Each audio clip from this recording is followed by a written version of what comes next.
Hi ಎಲ್ಲರಿಗೂ ನಮಸ್ಕಾರ. Welcome back to my YouTube channel. ತುಂಬಾ ದಿನಗಳ ನಂತರ ನಾನು ಮತ್ತೆ ಡೈಲಿ ಲಾಗ್ಸ್ ನ ಸ್ಟಾರ್ಟ್ ಮಾಡ್ತಾ ಇದ್ದೀನಿ. ಎಲ್ಲ ಹೊಸದಾಗಿ ಯೂಟ್ಯೂಬ್ ಚಾನಲ್ ನ ನೋಡ್ತಾ ಇದ್ರೆ ಪ್ಲೀಸ್ ಸಬ್ಸ್ಕ್ರೈಬ್ ಮಾಡ್ಕೊಂಡು ವಾಚ್ ಮಾಡಿ. ಅಂದ್ರೆ ನಾನು ವಿಡಿಯೋ ಅಪ್ಲೋಡ್ ಮಾಡಿದ ತಕ್ಷಣ ನಿಮ್ಗೆ ನೋಟಿಫಿಕೇಶನ್ ಬರುತ್ತೆ. ಸೊ ಹಾಗಾಗಿ ಯಾರೆಲ್ಲ ಹೊಸದಾಗಿ ನೋಡ್ತಾ ಇದ್ರೆ ಪ್ಲೀಸ್ ಸಬ್ಸ್ಕ್ರೈಬ್ ಮಾಡ್ಕೊಂಡು ವಾಚ್ ಮಾಡಿ. ಹಾಗೆ ನಾನು ಅಪ್ಲೋಡ್ ಮಾಡ್ತಾ ಇರುವಂತ ವಿಡಿಯೋಸ್ ನಿಮ್ಗೆ ಇಷ್ಟ ಆಗ್ತಾ ಇದ್ರೆ ಪ್ಲೀಸ್ ಲೈಕ್ ಕೂಡ ಮಾಡಿ. ನಾವು 3 days ಊರಲ್ಲಿ ಹಬ್ಬ ಇದೆ ಅಂತ ಹೇಳಿ ಊರಿಗೆ ಹೋಗಿದ್ವಿ. ಅಲ್ಲಿ ನಮ್ ಕಡೆ ಬ್ಯಾಟಿ ಕಾರ್ಯಕ್ರಮ ಅಂತ ಮಾಡ್ತಾರೆ, ಅಂದ್ರೆ ಬ್ಯಾಟಿ ಜಾತ್ರೆ ಇತ್ತು. ಮತ್ತೆ ಜಾಸ್ತಿ ಕ್ವಾಂಟಿಟಿನಲ್ಲಿ ಮಟನ್ ಎಲ್ಲ ಉಳ್ದಿತ್ತು. ಸೊ ಎಲ್ಲಾನು ತಗೊಂಡ್ ಮನೆಗ್ ಬಂದಿದೀವಿ. ಹಾಗೆ ಮಟನ್ ತಲೆಕಾಲ್ ಕೂಡ ತಗೊಂಡ್ ಬಂದಿದ್ವಿ. ಅಂದ್ರೆ ಇದು ಆಲ್ರೆಡಿ ಅಲ್ಲಿ ರೆಡಿ ಮಾಡಿದ್ರು, ಜಾಸ್ತಿನೇ ಉಳ್ದಿತ್ತು. ಹಾಗಾಗಿ ಅದನ್ನ ರೆಡಿ ಇದ್ದಿದ್ದೆ ತಗೊಂಡ್ ಬಂದಿದ್ವಿ. ಮತ್ತೆ ಇನ್ನು ಸ್ವಲ್ಪ ಹಸಿ ಮಟನ್ ಕೂಡ ತಂದಿದೀವಿ. ಒಂದ್ ಸೈಡ್ ನಾನು ತಲೆಕಾಲ್ ಏನ್ ತಂದಿದ್ವಲ್ವಾ ಅದನ್ನ ಕುದಿಯೋದಿಕ್ಕಿಟ್ಟು, ಮತ್ತೆ ಇನ್ನೊಂದ್ ಸೈಡ್ ಹಸಿ ಮಟನ್ ತಂದಿದೀವಲ್ವಾ ಅದನ್ನ ಗ್ರೇವಿ ಅಥವಾ ಸಾಂಬಾರ್ ತರ ಮಾಡೋಣ ಅಂತ ಅನ್ಕೊಂಡು ಅದಕ್ಕೆ ಶುಂಠಿ ಬೆಳ್ಳುಳ್ಳಿ ಪೇಸ್ಟ್ ಎಲ್ಲಾನು ರೆಡಿ ಮಾಡ್ಕೊಳ್ತಿದ್ದೀನಿ. ಊರಲ್ಲಿ ಪ್ರತಿ ವರ್ಷನೂ ನಾವು ಬ್ಯಾಟಿ ಮಾಡ್ತೀವಿ. ಎರಡೆರಡು ಬ್ಯಾಟಿ ಮಾಡಿರ್ತಾರ. ಜಾಸ್ತಿ ಮಟನ್ ಉಳಿದ್ ಬಿಟ್ಟಿರ್ತೈತಿ. ಅಲ್ಲಿ ಎಲ್ಲರಿಗೂ ಉಣಿಸಿ ಕೂಡ ಉಳ್ದಿರ್ತೈತಿ. ಅದಕ್ಕೆ ನಾವು ಮನೆಗೆ ತಗೊಂಡ್ ಬಂದೇ ಮಾಡ್ತಿರ್ತೀವಿ. ಕೋಲ್ಡ್ ಆಗಿರೋದ್ರಿಂದ ವಾಯ್ಸ್ ಅಲ್ಲಿ ಸ್ವಲ್ಪ ವೇರಿಯೇಷನ್ ಇದೆ, ಪ್ಲೀಸ್ ಅದಕ್ಕೋಸ್ಕರ ನಾನು ಸಾರಿ ಕೇಳ್ತೀನಿ. ಇವಾಗ ನಾನು ಫಸ್ಟ್ ಶುಂಠಿ ಬೆಳ್ಳುಳ್ಳಿ ಪೇಸ್ಟ್ ನ ರೆಡಿ ಮಾಡ್ಕೊಳ್ತಿದ್ದೀನಿ. ಅಡಿಗೆ ಮಾಡುವಾಗ ಒಂದೊಂದೇ ಮಿಕ್ಸಿ ಹಾಕೊಂತ ಕೊಡೋದಿಕ್ ಆಗಲ್ಲ ಅಂತ ಹೇಳಿ ಎಲ್ಲಾ ಪೇಸ್ಟ್ ನು ಒಟ್ಟಿಗೆ ರೆಡಿ ಮಾಡ್ಕೊಳ್ತಿದ್ದೀನಿ. ಅಂದ್ರೆ ಶುಂಠಿ ಬೆಳ್ಳುಳ್ಳಿ ಪೇಸ್ಟ್, ಕೊತ್ತಂಬರಿ ಸೊಪ್ಪಿನ ಪೇಸ್ಟ್, ಮತ್ತೆ ಟೊಮೊಟೊ ಪೇಸ್ಟ್, ಮತ್ತೆ ಕೊಬ್ಬರಿ ಪೇಸ್ಟ್ ಇದೆಲ್ಲಾನು ಸಪ್ರೇಟ್ ಆಗಿನೇ ಪೇಸ್ಟ್ ಮಾಡಿ ಇಟ್ಕೊಳ್ತೀನಿ.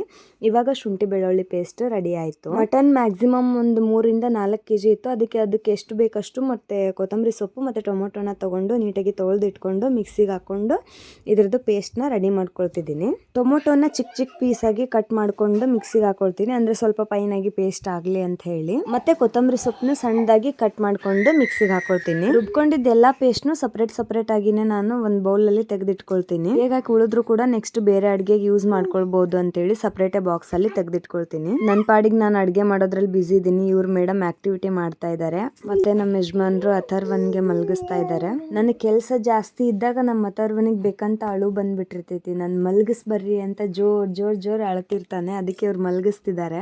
ನಾನು ಹೊರಗಡೆ ಕೊಬ್ಬರಿ ಒಣಗೋದಕ್ಕೆ ಇಟ್ಟಿದ್ದೆ. ಅದೇ ಕೊಬ್ಬರಿನ ಇವಾಗ ನಾನು ಮಟನ್ ಸಾಂಬಾರ್ ಮತ್ತೆ ಚಿಕನ್ಗೆ ಬಳಸ್ತಾ ಇದ್ದೀನಿ. ಅದಕ್ಕೆ ಅದನ್ನ ತಗೊಂಡ್ ಹೋಗೋಣ ಅಂತ ಆಚೆ ಕಡೆ ಬಂದೆ. ನಾನು ಯಾವಾಗ್ಲೂ ಹಸಿ ಕೊಬ್ಬರಿನ ಇದೇ ತರ ಸ್ಲೈಸ್ ಮಾಡಿ ಒಣಗಿಸ್ತೀನಿ, ಅಂದ್ರೆ ಬೇಗ ಒಣಗ್ಬಿಡುತ್ತೆ ಅಂತ ಹೇಳಿ. ನೀವು ಇದೇ ಟಿಪ್ಸ್ ನ ಫಾಲೋ ಮಾಡಿ. ಕೊಬ್ಬರಿ ಬಟ್ಲು ಆಸ್ ಇಟ್ ಈಸ್ ಒಣಗ್ಸಕ್ ಹೋದ್ರೆ ಸಮ್ ಟೈಮ್ಸ್ ಒಣಗುತ್ತೆ, ಇಲ್ಲಾಂದ್ರೆ ಒಳಗಡೆ ಎಲ್ಲ ಹಸಿ ತರ ಇರುತ್ತೆ. ಅದಕ್ಕೆ ನಾನು ಈ ತರ ಸ್ಲೈಸ್ ಮಾಡಿ ಒಣಗಿಸ್ತೀನಿ. ಇದು ಕೊಬ್ಬರಿ ಹೊರಗಡೆ ಒಣಗೋದಕ್ಕೆ ಇಟ್ಟಿದ್ನಲ್ವಾ, ಅದಕ್ಕೆ ಸ್ವಲ್ಪ ಧೂಳಿದ್ರೆ ಎಲ್ಲ ಹೋಗ್ಬಿಡ್ಲಿ ಅಂತ ಹೇಳಿ ಅದನ್ನ ವಾಶ್ ಮಾಡಿ ಹಾಕೊಳ್ತಿದ್ದೀನಿ ಮಿಕ್ಸಿ. ನಾನು ಈ ಮಿಕ್ಸಿಗೆ ಏನ್ ಹಾಕ್ತೀನಲ್ವಾ ಇದ್ರಲ್ಲಿ ಯಾವ್ದು ಡ್ರೈ ಮಸಾಲಾನ ಹಾಕಲ್ಲ. ಅಂದ್ರೆ ಚಕ್ಕಿ, ಲವಂಗ, ಏಲಕ್ಕಿ ಇದೆಲ್ಲ ಹಾಕಲ್ಲ. ಜಸ್ಟ್ ಹಂಗೆ ಡ್ರೈ ಆಗಿನೇ ಎಲ್ಲಾನು ರುಬ್ಕೊಳ್ತೀನಿ. ಸರ್ವ ಮಲ್ಕೊಂಡಿದ್ದ, ಅವ್ನಿಗೆ ಸ್ವಲ್ಪ ಸೌಂಡ್ ಆಗ್ಬಿಟ್ರು ಎದ್ ಬಿಡ್ತಾನೆ. ನಾನು ಮಿಕ್ಸಿ ಹಾಕಷ್ಟೊಳಗೆ ಎದ್ ಬಿಟ್ಟಿದ್ದ. ದಿವ್ಯ ಎಷ್ಟು ತೂಗಿದ್ರು ಮಲ್ಕೊಂತಿದ್ದಿಲ್ಲ. ಅದಕ್ಕೆ ನಾನು ಬಂದು ಅಡಿಗೆ ಮಾಡೋದನ್ನ ಬಿಟ್ಟು ಇವನಿಗೆ ಫಸ್ಟ್ ಮಲ್ಗಿಸ್ತಾ ಇದ್ದೀನಿ. ಮಟನ್ ತಲೆಕಾಲ್ ನಾನು ಕುದಿಯೋದಕ್ಕೆ ಇಟ್ಟಿದ್ನಲ್ಲ, ಅದು ಆಲ್ರೆಡಿ ಕುದ್ದಿತ್ತು. ಅದನ್ನ ಇನ್ನೊಂದು ಪಾತ್ರೆಗೆ ತೆಗ್ದಾಕೊಳ್ತಿದ್ದೀನಿ. ಯಾಕಂದ್ರೆ ನಾನು ಅದೇ ಕುಕ್ಕರ್ ಅಲ್ಲಿನೇ ಇದು ಸೇಮ್ ಮಟನ್ ನ ವಿಸಿಲ್ ಕೂಗಿಸ್ಕೊಳ್ತಿದ್ದೀನಿ. ಅದಕ್ಕೋಸ್ಕರ ಈ ಕುಕ್ಕರ್ ನ ಕ್ಲೀನ್ ಮಾಡೋಣ ಅಂತ ಹೇಳಿ ಇನ್ನೊಂದು ಪಾತ್ರೆಗೆ ತಲೆಕಾಲ್ನ ಟ್ರಾನ್ಸ್ಫರ್ ಮಾಡ್ಕೊಂಡೆ. ಇನ್ನೇನ್ ನಾನು ಮಟನ್ ಮಾಡೋದಕ್ಕೆ ರೆಡಿ ಮಾಡ್ಬೇಕು ಅಷ್ಟೊತ್ತಿಗೆ ನನ್ನ ಫ್ರೆಂಡ್ ಕೂಡ ಬಂದ್ರು. ಅವ್ರಂತೂ ಇನ್ನೂ ನನ್ಕಿಂತ ಚೆನ್ನಾಗಿ ಅಡಿಗೆ ಮಾಡ್ತಾರೆ. ಸೊ ಅದಕ್ಕೆ ನಾನು ಇವಾಗ ನೆಕ್ಸ್ಟ್ ಮಟನ್ ಮತ್ತೆ ಚಿಕನ್ ಏನಿದೆ ಅದನ್ನ ಅವ್ರ ಕಡೆಯಿಂದಾನೇ ಮಾಡಿಸ್ತಾ ಇದ್ದೀನಿ. ಊರಿಂದ ನನ್ನ ತಮ್ಮ ಮತ್ತೆ ಅಪ್ಪ ಬಂದಿದ್ರು. ಮಮ್ಮಿ ಅವ್ರ ಕಡೆಯಿಂದ ಬಿಸಿ ರೊಟ್ಟಿ ಕೊಟ್ಟು ಕಳ್ಸಿದ್ರು. ನಾನೇ ರೊಟ್ಟಿ ಮಾಡ್ತಿದ್ದೆ, ಅಥರ್ವ ಕೈ ಬಿಡಲ್ಲ ಅಂತ ಹೇಳಿ ಮಮ್ಮಿನೇ ಕೊಟ್ಟು ಕಳ್ಸಿದ್ರು. ಇವಾಗ ಮಟನ್ ರೆಸಿಪಿನ ಹೇಳ್ತಾ ಇದ್ದೀನಿ. ಒಂದ್ ಕುಕ್ಕರ್ ಅಲ್ಲಿ ಆಯಿಲ್ ನ ಕಾಯೋದಕ್ಕೆ ಇಟ್ಕೊಂಡು ಅದಕ್ಕೆ 2 ಚಿಕ್ಕದಾಗಿರೋ ಈರುಳ್ಳಿನ ಸ್ಲೈಸಸ್ ಆಗಿ ಕಟ್ ಮಾಡ್ಕೊಂಡು ಇದ್ರಲ್ಲಿ ಹಾಕೋಬೇಕು. ಆಮೇಲೆ ಅದನ್ನ ಗೋಲ್ಡನ್ ಬ್ರೌನ್ ಆಗೋವರೆಗೂ ಫ್ರೈ ಮಾಡ್ಕೊಂಡಿದ್ದಾದ್ಮೇಲೆ ಇದಕ್ಕೆ ಮಟನ್ ನ ಆಡ್ ಮಾಡ್ಬೇಕು. ಮತ್ತೆ ಇದಕ್ಕೆ ರುಚಿಗೆ ತಕ್ಕಷ್ಟು ಉಪ್ಪು, ಆಮೇಲೆ ಅರಿಶಿನ ಪೌಡರ್, ಖಾರ ಪುಡಿನೂ ಇದ್ರಲ್ಲಿ ಸೇರಿಸ್ಕೊಂಡು ಒಂದ್ 8 ರಿಂದ 10 ವಿಸಿಲ್ ನ ಕೂಗಿಸ್ಕೋಬೇಕು. ಮೊದಲು ನಾನು ಮಟನ್ ಹೇಗ್ ಮಾಡಿದೀವಿ ಅಂತ ಹೇಳ್ಬಿಡ್ತೀನಿ. ಅದಾದ್ಮೇಲೆ ಈ ಚಿಕನ್ ಪೆಪ್ಪರ್ ಡ್ರೈ ನ ಹೇಗ್ ಮಾಡಿದೀವಿ ಅಂತ ಹೇಳ್ತೀನಿ. ಬಟ್ ಇದಕ್ಕೆ ಒಂದು ಸೀಕ್ರೆಟ್ ಮಸಾಲಾನ ಹಾಕ್ತಾಳೆ ನನ್ನ ಫ್ರೆಂಡ್. ಅದರಿಂದ ಟೇಸ್ಟ್ ಇನ್ನೂ ಚೆನ್ನಾಗಿ ಬರುತ್ತೆ. ಸೊ ವಿಡಿಯೋನ ಕೊನೆಯವರೆಗೂ ನೋಡಿ. ಕುಕ್ಕರ್ ಅಲ್ಲಿ 7 ರಿಂದ 8 ವಿಸಿಲ್ ಕೂಗಿಸ್ಕೊಂಡಿದ್ವಲ್ವಾ, ಅದನ್ನ ಆಸ್ ಇಟ್ ಈಸ್ ತಗೊಂಡು ಇನ್ನೊಂದು ಪಾತ್ರೆನಲ್ಲಿ ಮಟನ್ ನ ಟ್ರಾನ್ಸ್ಫರ್ ಮಾಡ್ಕೊಂಡು ಅದಕ್ಕೆ ಇವಾಗ ನಾವೇನ್ ಮಸಾಲೆ ಎಲ್ಲ ರುಬ್ಬಿಟ್ಕೊಂಡಿದ್ವಲ್ವಾ ಅದನ್ನೆಲ್ಲಾನು ಇದಕ್ಕೆ ಒಂದೊಂದೇ ಸೇರಿಸ್ಕೊಳ್ತಾ ಹೋಗ್ಬೇಕು. ಅಂದ್ರೆ ಕೊಬ್ಬರಿ ಪೇಸ್ಟ್, ಆಮೇಲೆ ಕೊತ್ತಂಬರಿ ಪೇಸ್ಟ್, ಶುಂಠಿ ಬೆಳ್ಳುಳ್ಳಿ ಪೇಸ್ಟ್, ಆಮೇಲೆ ಟೊಮೊಟೊ ಪೇಸ್ಟ್ ಎಲ್ಲಾನು ಇದಕ್ಕೆ ಸೇರಿಸ್ಕೊಂಡು ನೀಟಾಗಿ ಮಿಕ್ಸ್ ಮಾಡ್ಕೊಂಡು ಅನಿಸ್ತಿರ್ಬೋದು ಇದನ್ನ ಡೈರೆಕ್ಟ್ ಆಗಿ ಆಯಿಲ್ಗೆ ಹಾಕ್ತಾ ಇಲ್ಲ, ಇದಕ್ಕೆ ಸೇರಿಸ್ಕೊಂಡ್ರೆ ಸ್ಮೆಲ್ ಬರಲ್ವಾ ಅಂತ ಹೇಳಿ. ಹಂಗೇನಿಲ್ಲ, ಏನು ಸ್ಮೆಲ್ ಬರಂಗಿಲ್ಲ. ಟೇಸ್ಟ್ ಅಂತೂ ತುಂಬಾ ಚೆನ್ನಾಗಿರುತ್ತೆ. ಒಮ್ಮೆ ಟ್ರೈ ಮಾಡಿ. ಎಲ್ಲಾನು ಮಿಕ್ಸ್ ಮಾಡ್ಕೊಂಡು ಕನ್ಸಿಸ್ಟೆನ್ಸಿಗೆ ತಕ್ಕಷ್ಟು ನೀರ್ನ ಹಾಕೊಳ್ಳಿ. ಅಂದ್ರೆ ನಾವು ಇದನ್ನ ಗ್ರೇವಿ ತರ ಮಾಡ್ತಾ ಇದೀವಿ, ಹಾಗಾಗಿ ಜಾಸ್ತಿ ನೀರ್ನ ಸೇರಿಸ್ತಾ ಇಲ್ಲ. ಓಕೆ, ಇವಾಗ ಮಟನ್ ರೆಡಿ ಆಯ್ತು. ಹಾಗೆ ಇನ್ನೊಂದ್ ಸೈಡ್ ರೈಸ್ ಕೂಡ ರೆಡಿ ಆಗ್ತಾ ಇದೆ. ಇವಾಗ ನಾನು ಚಿಕನ್ ಪೆಪ್ಪರ್ ಡ್ರೈನ ಯಾವ ರೀತಿ ಮಾಡೋದು ಅಂತ ಹೇಳಿ ಹೇಳ್ತಾ ಇದ್ದೀನಿ. ಮೊದಲು ಒಂದು ಕಡಾಯಿನಲ್ಲಿ ಆಯಿಲ್ ನ ಕಾಯೋದಕ್ಕೆ ಇಟ್ಕೊಂಡು ಅದಕ್ಕೆ ಇವಾಗ ಚಿಕನ್ ಏನಿರುತ್ತಲ್ವಾ ಅದನ್ನ ತೊಳೆದ್ಬಿಟ್ಟು ನೀಟಾಗಿ ಸೇರಿಸ್ಕೋಬೇಕು.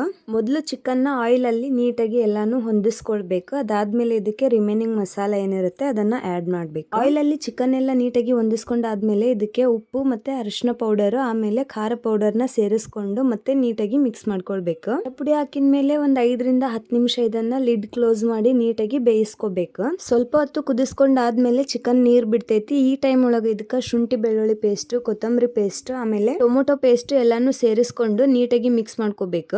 ಸ್ವಲ್ಪ ಕಡಿಮೆ ಆಯ್ತು ಅಂತ ಹೇಳಿ ಮತ್ತೆ ಸ್ವಲ್ಪ ಖಾರ ಪೌಡರ್ ನ ಸೇರಿಸ್ಕೊಳ್ತಾ ಇದ್ದೀವಿ. ಇದೇ ಸೀಕ್ರೆಟ್ ಮಸಾಲ ನನ್ನ ಫ್ರೆಂಡ್ ರೆಡಿ ಮಾಡಿರೋದು. ನೆಕ್ಸ್ಟ್ ಲಾಗ್ ಅಲ್ಲಿ ನಾನು ಈ ಮಸಾಲ ಹೇಗ್ ರೆಡಿ ಮಾಡೋದು ಅಂತ ಒಂದು ವಿಡಿಯೋ ಕೂಡ ಅಪ್ಲೋಡ್ ಮಾಡ್ತೀನಿ. ಇವರು ನಮ್ ಹೆಡ್ ಚೆಫ್ ಅಂದ್ರೆ ನನ್ನ ಹಸ್ಬೆಂಡ್ ಯಾವಾಗ್ಲೂ ಮಧ್ಯದಲ್ಲಿ ಬಂದು ಎನ್ಕ್ವೈರಿ ಮಾಡ್ತಾ ಇರ್ತಾರೆ ಹೇಗ್ ಮಾಡ್ತಿದೀವಿ ಅಂತ ಹೇಳಿ, ಟೇಸ್ಟ್ ನೋಡ್ತಾ ಇರ್ತಾರೆ. ಅಂದ್ರೆ ಕುಕಿಂಗ್ ಅಲ್ಲಿ ಏನಾದ್ರು ಮಿಸ್ಟೇಕ್ಸ್ ಇದ್ರೆ ಅದನ್ನ ಆಲ್ಟ್ರೇಷನ್ ಮಾಡ್ತಿರ್ತಾರೆ ಇವ್ರು ಅವಾಗ ಬಂದು. ನಿಮ್ ಮನೇಲೂ ಹಿಂಗೆ ಮಾಡ್ತಾರ? ಕಮೆಂಟ್ ಮಾಡಿ. ಇವಾಗ ನಾವು ಚಿಕನ್ಗೆ ಏನ್ ಮಸಾಲ ಹಾಕಿದ್ವಲ್ವಾ ಅದೆಲ್ಲಾನು ನೀಟಾಗಿ ಹೊಂದ್ಕೊಂಡು ಇವಾಗ ಮಸಾಲ ಡ್ರೈ ಆಗ್ತಾ ಬರ್ತಾ ಇದೆ. ಈ ಟೈಮ್ ಅಲ್ಲಿ ಇದಕ್ಕೆ ಹಸಿ ಕರಿಬೇವು ಸೊಪ್ಪನ್ನ ಹಾಕೊಂಡು ಮಿಕ್ಸ್ ಮಾಡ್ಕೊಳ್ಬೇಕು. ಆಮೇಲೆ ಇನ್ನೊಂದು ಕುದಿಯೋದಕ್ಕೆ 5 ನಿಮಿಷ ಇದೆ ಅಂದ ಟೈಮ್ ಅಲ್ಲಿ ಈ ಒಂದು ಸೀಕ್ರೆಟ್ ಮಸಾಲಾನ ಇದಕ್ಕೆ ಆಡ್ ಮಾಡ್ಕೊಂಡು ನೀಟಾಗಿ ಮಿಕ್ಸ್ ಮಾಡ್ಕೊಂಡ್ರೆ ಆಯ್ತು. ಈ ಚಿಕನ್ ಪೆಪ್ಪರ್ ಡ್ರೈ ರೆಡಿ ಆಗಿರುತ್ತೆ. ನಮ್ಮನೇಲಂತೂ ಈ ಚಿಕನ್ ಪೆಪ್ಪರ್ ಡ್ರೈ ಎಲ್ಲರಿಗೂ ಫೇವ್ರೇಟ್ ಆಗ್ಬಿಟ್ಟಿದೆ. ನನ್ನ ಫ್ರೆಂಡ್ ಇದನ್ನ ತುಂಬಾ ಚೆನ್ನಾಗಿ ಮಾಡ್ತಾಳೆ. ನಾನು ನೆಕ್ಸ್ಟ್ ವಿಡಿಯೋದಲ್ಲಿ ಕಂಪ್ಲೀಟ್ ರೆಸಿಪಿನ ಅಪ್ಲೋಡ್ ಮಾಡ್ತೀನಿ. ನಮ್ ಕುಕಿಂಗ್ ಎಲ್ಲ ಮುಗೀತು. ಅವಾಗ ಹೊರಗಡೆ ಬಂದ್ ನೋಡಿದ್ರೆ ಇವರೆಲ್ಲ ಆಟ ಆಡ್ಕೊಂಡು ಕೂತಿದ್ದಾರೆ. ದಿವ್ಯಾ ಮತ್ತೆ ಅಮ್ಮುಗ ನನ್ನ ತಮ್ಮ ಆಟ ಆಡಿಸ್ತಾ ಇದ್ದಾನೆ. ಅವನಿಗೆ ಹೆಂಗಂದ್ರೆ ನನ್ನ ಮಗಳನ್ನ ಕಾಡ್ಸಿಲ್ಲ ಅಂದ್ರೆ ಉಂಡದ್ ಅರ್ಗದೇ ಇಲ್ಲ. ಹಂಗೆ ಬಂದವಾಗೆಲ್ಲ ಕಾಡಿಸ್ತಾನೆ ಇರ್ತಾನೆ. ಅವಳಿಗೆ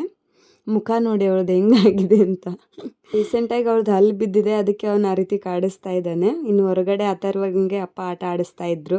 ಫೈನಲಿ ಇವಾಗ ಊಟಕ್ಕೆ ಕೊಡ್ತಾ ಇದ್ದೀನಿ ಎಲ್ಲರಿಗೂ. ಸೊ ಸರ್ವ್ ಮಾಡ್ತಾ ಇದ್ದೀನಿ. ನಾವು ಪ್ರಿಪೇರ್ ಮಾಡಿದ್ದೆಲ್ಲ ಅಡುಗೆನು ನಮ್ಗೆ ಅಡುಗೆ ಮಾಡಿದ್ದು ಎಲ್ಲರಿಗೂ ಇಷ್ಟ ಆಯಿತು. ಹಾಗೆ ಇಷ್ಟು ಕ್ವಾಂಟಿಟಿನಲ್ಲಿ ಯಾಕೆ ಅಡುಗೆ ಮಾಡಿದ್ವಿ ಅಂತ ಹೇಳಿದರೆ ತಮ್ಮ ಮತ್ತು ಅಪ್ಪನೂ ಬಂದಿದ್ರು. ಹಾಗೆ ಇವ್ರ ಬ್ಯಾಂಕ್ ಫ್ರೆಂಡ್ಸ್ಗೂ ಕೂಡ ಇನ್ವೈಟ್ ಮಾಡಿದ್ರು. ಹಬ್ಬಕ್ಕೆ ಊರಿಗೆ ಬರೋಕ್ಕಾಗಿಲ್ಲ ಅಲ್ವಾ, ಅದಕ್ಕೆ ನಾವು ಮನೇಲಿ ಎಲ್ಲಾನು ರೆಡಿ ಮಾಡಿದ್ವಿ. ಅದಕ್ಕೆ ಎಲ್ಲರನ್ನೂ ಮನೆಗೆ ಕರೆಸಿ ಊಟ ಮಾಡಿಸಿದ್ವಿ. ಇಲ್ಲಿಗೆ ನನ್ನ ಇವತ್ತಿನ ಲಾಗ್ ಕೂಡ ಎಂಡ್ ಮಾಡ್ತಾ ಇದ್ದೀನಿ. ಹಾಗೆ ಈ ವಿಡಿಯೋ ನಿಮಗೆ ಇಷ್ಟ ಆದರೆ ಪ್ಲೀಸ್ ಒಂದು ಲೈಕ್ ಮಾಡಿ. ಹಾಗೆ ಇದೇ ತರ ಇನ್ನೂ ಜಾಸ್ತಿ ನನ್ನ ಫ್ಯಾಮಿಲಿ ಲಾಗ್ನ ನೋಡೋದಕ್ಕೆ ನನ್ನ ಯೂಟ್ಯೂಬ್ ಚಾನಲ್ಗೆ ಸಬ್ಸ್ಕ್ರೈಬ್ ಮಾಡ್ಕೊಳ್ಳೋದನ್ನ ಮರಿಬೇಡಿ. ಈ ವಿಡಿಯೋ ನಿಮಗೆ ಹೇಗೆ ಅನಿಸ್ತು ಅಂತ ಕಮೆಂಟ್ ಮಾಡಿ. ಹಾಗೆ ವಿಡಿಯೋ ಇಷ್ಟ ಆದರೆ ನಿಮ್ಮ ಫ್ರೆಂಡ್ಸ್ ಅಂಡ್ ಫ್ಯಾಮಿಲಿಗೂ ಕೂಡ ಶೇರ್ ಮಾಡಿ. Thank you so much.